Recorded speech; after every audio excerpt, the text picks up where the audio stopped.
अविभाग प्रतिच्छेद किसको कहा? शक्ति का सबसे सूक्ष्म अंश है, उसको अविभाग प्रतिच्छेद कहा। वर्ग किसको कहते हैं? एक एक कर्म परमाणु को एक एक वर्ग कहेंगे। क्यों? क्यों? अविभाग प्रतिच्छेदों का वो समूह है। कर्म परमाणु में अपनी अपनी फलदान शक्ति है, ये शक्ति के कुछ अंश है, जो अंशों को हमने अविभाग प्रतिच्छेद कहा था। तो प्रत्येक कर्म परमाणु में अपने अपने नंबर ऑफ अविभाग प्रतिच्छेद है, इसलिए उसका नाम क्या है? वर्ग। जिनमें जिनमें समान इक्वल अविभाग प्रतिच्छेद होगा, ऐसे जो परमाणुओं के समूह को हम क्या कहेंगे? वर्गणा। यहाँ लिखा है ना, वर्गणा है वो समान अविभाग प्रतिच्छेदों युक्त वर्गों का समूह। ये तो कर्म तो सर्वत्र प्रसरे हुए फैले हुए हैं, जिनमें जिनमें समान अविभाग होगा उसको हम एक लाइन में बता देंगे। अब स्पर्धक किसको कहना? तो कहते देखो, एक एक अविभाग प्रतिच्छेद से बढ़ती हुई अनंत वर्गणाओं के समूह को हम स्पर्धक कहेंगे। आगे के दो नाम जो है ना, गुणहानि नाना गुणहानि, वो अपना विषय अभी नहीं है, उसको छोड़ देते हैं। अभी तक तो हमने वर्ग, वर्गणा और स्पर्धक देखे। स्पर्धक क्या बताते हैं? प्रत्येक कर्म वो घाती हो या अघाती हो, उसमें अपनी अपनी जो शक्ति है, शक्ति के जो अंश है वो यहाँ अविभाग प्रतिच्छेदों में गिनते हैं। तो कर्म परमाणुओं को वर्ग कहेंगे, समान अविभाग वाले कर्म परमाणुओं के समूह को वर्गणा कहेंगे, और ऐसे अनेक वर्गणाओं के समूह को हम स्पर्धक कहेंगे। प्रत्येक कर्म में अनंत स्पर्धक होते हैं, ये हमने देख लिया। पहले हमने स्थिति की रचना देखी थी, जिसको हमने निषेक कहा था, और यहाँ हम स्पर्धकों में गिनते हैं।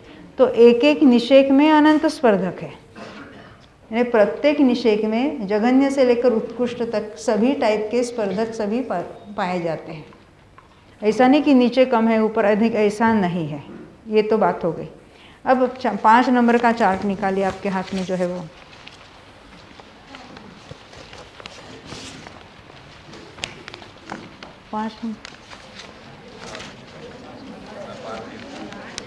उसमें है ही नहीं ना। हाँ, पीछे पीछे हो, उल्टा पेज हो गया। हाँ देखो, ये जो अनुभाग जो है हमने देखा था, घाती कर्मों के अनुभागों के हमने 4 नाम देखे थे, पीछे के पेज पर। अघाती में भी हमने देखे थे, पुण्य प्रकृतियों के 4 नाम जुदे हैं और पाप के अलग है। कोई पढ़ के बताना चाहता है? यह घाती कर्मों के जो अनुभाग के नाम, जो स्पर्धकों के नाम है, उनके नाम कौन बताना चाहेगा? आप बताएंगे? हाँ राजू, दिल्ली वाले बताएंगे। हाँ